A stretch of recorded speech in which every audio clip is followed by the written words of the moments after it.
Hello everyone, this is TSV109 and welcome back to Let's Play Legend of Zelda Ocarina of Time. It's time to fight the mini-boss. The Flame Dancer. This guy is very pathetic. When he says like this, instead of using the bomb like the Goron told us, use the hook shot to draw him out. Then hit him. And then try and get in front of him so he'll turn around, hit him. And if you fail, you have to go around like this. Just hit him quick enough or he will go back into the fire and waste more time. After you hit him 4 times though, he will go in anyway and change color. If you don't hurry, he will send out some flames.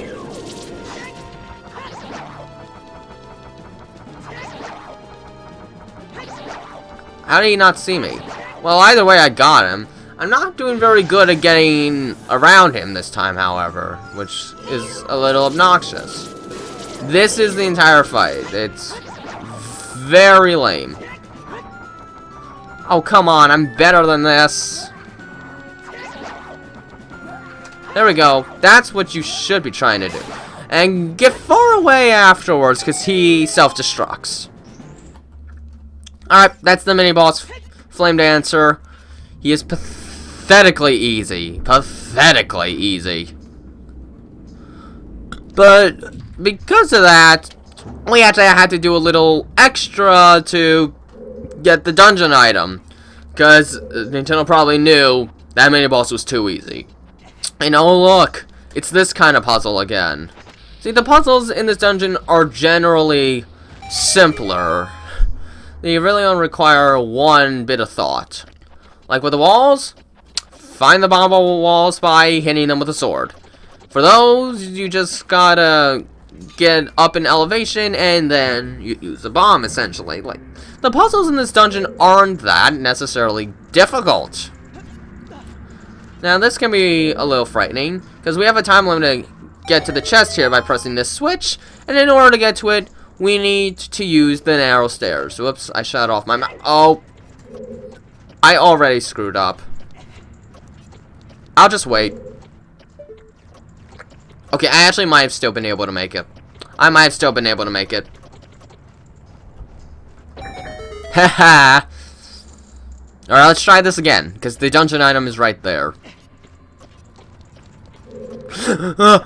Why? Alright, that's a first. This is gonna slow my progress a bit. That has never happened to me before. I am so mad right now. Ugh. Why? Only when I record will something like that happen.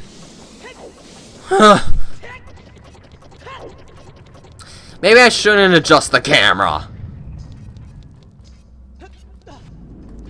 Alright, let's try it again. I hate wasting the time to get back up. I pray it doesn't happen again. I hope it doesn't happen again. Alright. Alright, let's go. I hate when the camera gets weird like that. Alright. Come on. There we go. Alright, let's try it again.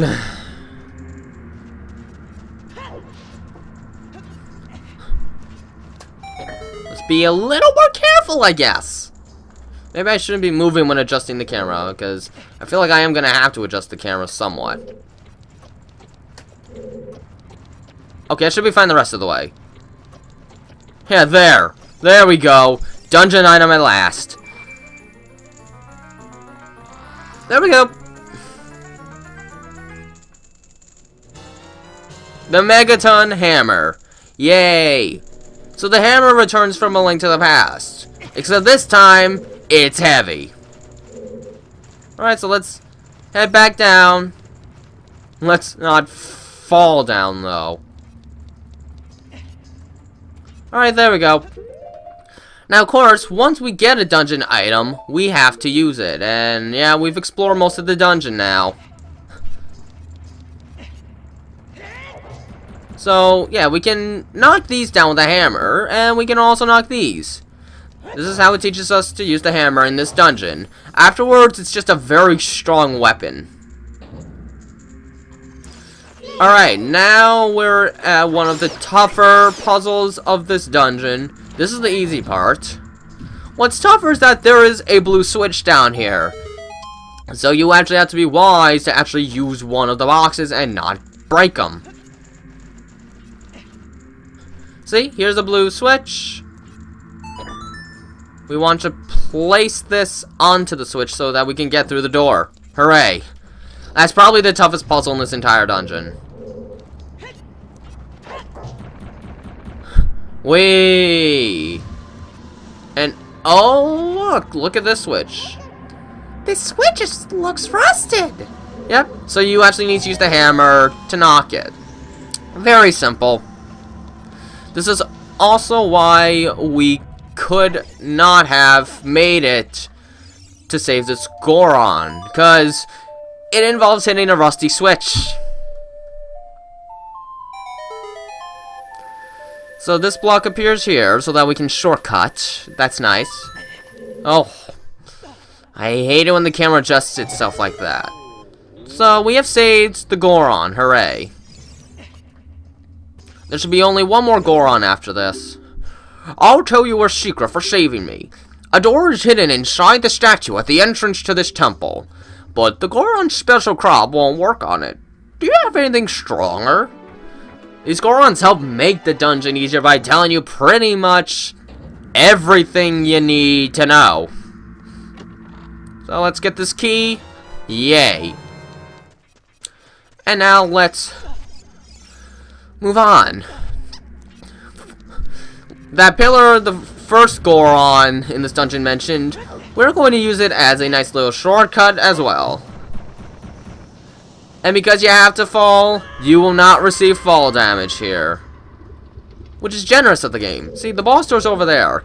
But we still haven't found the boss key. There's only one area left to look, and we better listen to what the Goron told us. No, you don't.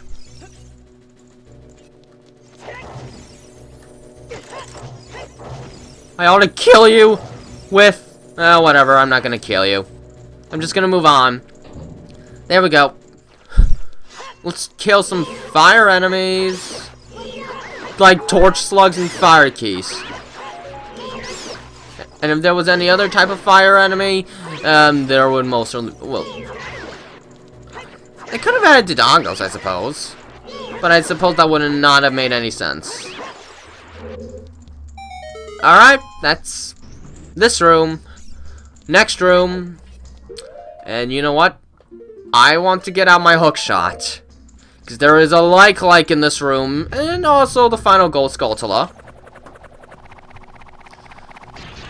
So yeah, these floor tiles.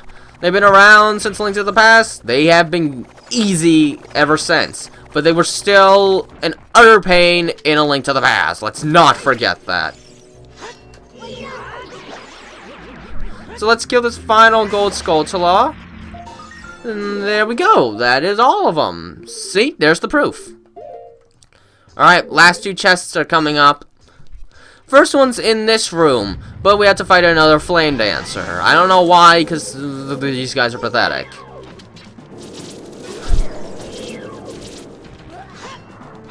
No, you don't.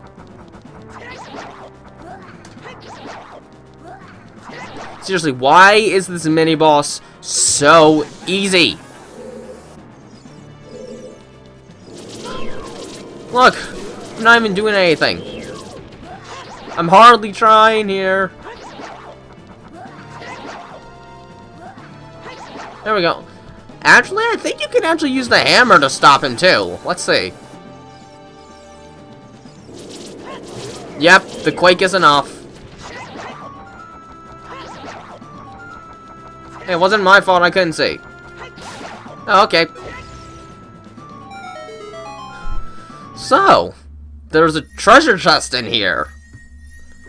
Wonder what could be in this chest. Well, let's find out. Maybe it's something good. It's bombs. We don't even need bombs now. Usually when they give you bombs, it means you need it. But we are already at the end of the dungeon. Here is the boss key chest. And the last Goron. Oh, I see. Big Brother Daruni asked you to rescue me. I owe you big time. Oh, please help Big Brother. I will. We used to always make Link talk like that in this dungeon. Yes. Yes. By we, I mean my twin brother and I. Anyways, here's the boss key. It is time to end this dungeon. This would probably be when you'd want to pick up the fairy. I'm not going to pick it up anyway, even though I probably should. Because this boss, he hurts a lot. But if I get hearts from these keys, I'll be fine.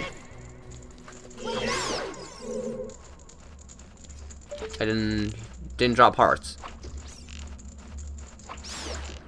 There. Oh, I have to wait for him to go down. Well, he dropped a heart. I'll be fine. This boss hasn't killed me in a long time. But when he did used to kill me, he used to kill me a lot, even with fairies. Of course, I couldn't find many pieces of heart as a kid. That didn't help matters much. Well, let's go and fight the boss.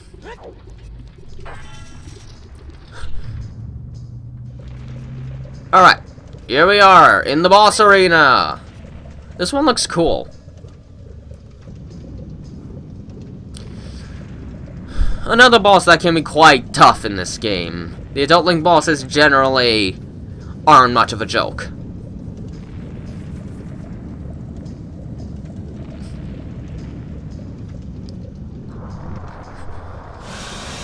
Well, here he is. Subterranean Lava Dragon Volvagia.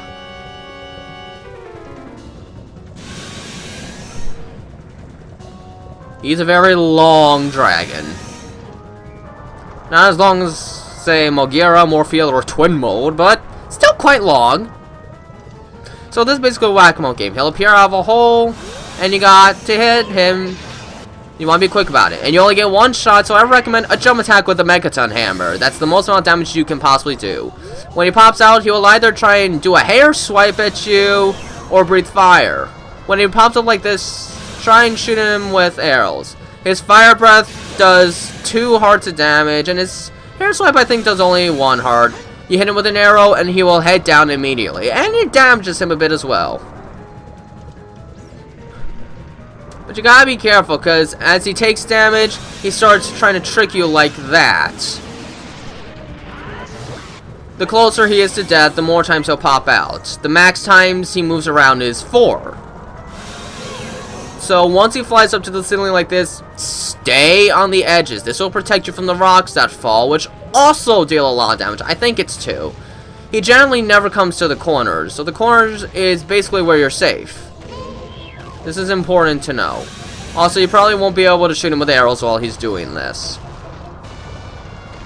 There we go. Alright, where's it gonna pop up? Okay, here. There we go. Jump attack with a hammer, because that deals more damage than anything. And now he ought to pop up again. And he's gonna try and breathe fire at us. Get your bow ready. You do not want to get hit by his fire. Let's see if I can hurt him as he's... Ooh, I did! Cool! I guess I could try and show off some of his other attacks. Because he's almost dead now. Let's see. So yeah, he has a little swipe there. That does about 1.5 hearts, it looks like.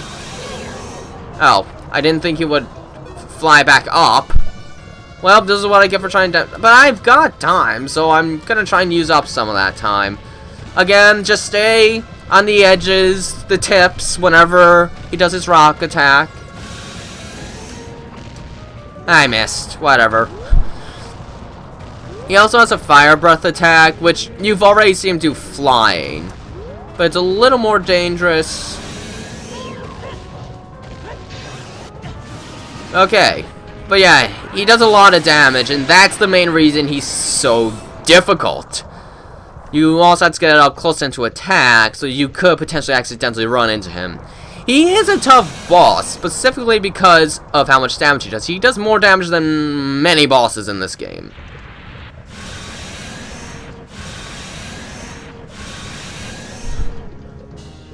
Overall, the Fire Temple is a lot more straightforward and leaves a bit less to be desired, but hey.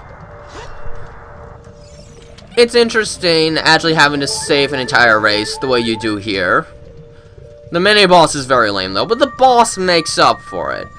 It's kind of straightforward and probably meant to give you a nice breather after the Forest Temple and before the next dungeon that's to come.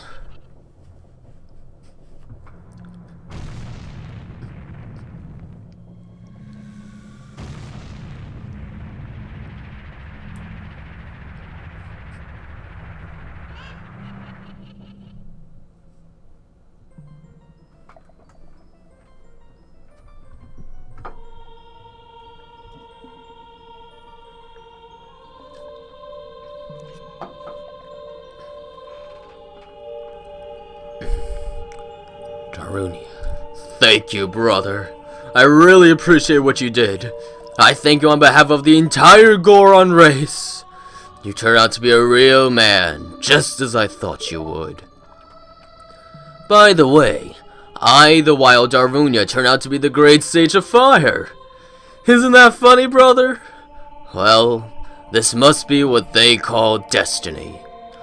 Nothing has made me happier than helping you seal the evil here. Hey, brother, take this. This is a medallion that contains the power of the fire spirits and my friendship.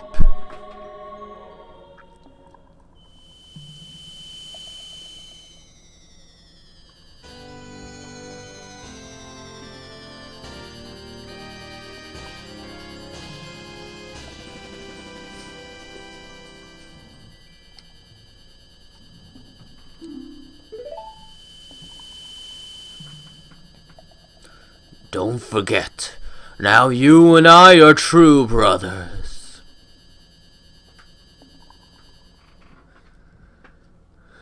Well, that's that. That is the Fire Temple. Well, basically done with that. I don't know. I mean, there is still time. So there's a couple of gold Skulltulas I think I will try to get right now. I'll use this as a nice little shortcut to where I want to be. With the hammer, there's a couple rocks we can get rid of that will allow us to... Okay, where do I go? Here. To collect a couple of gold Skulltulas.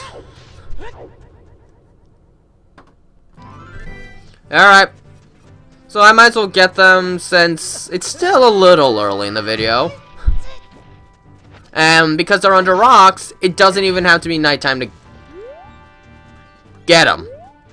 Wrong rock, I guess. This rock? Wrong rock. This rock! What? Now hold on a minute here.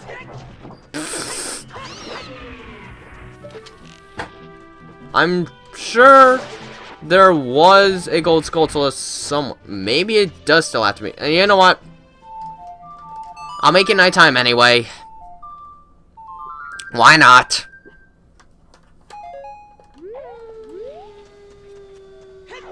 Oh, look at that. It does still have to be nighttime.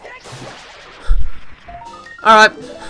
There is another gold Skulltula to find. So, let's go find it.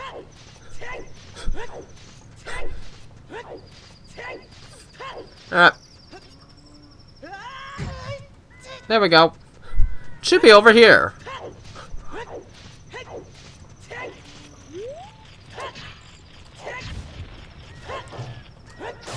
Alright. Is that all of them? Ah! Cool! Done with Death Mountain!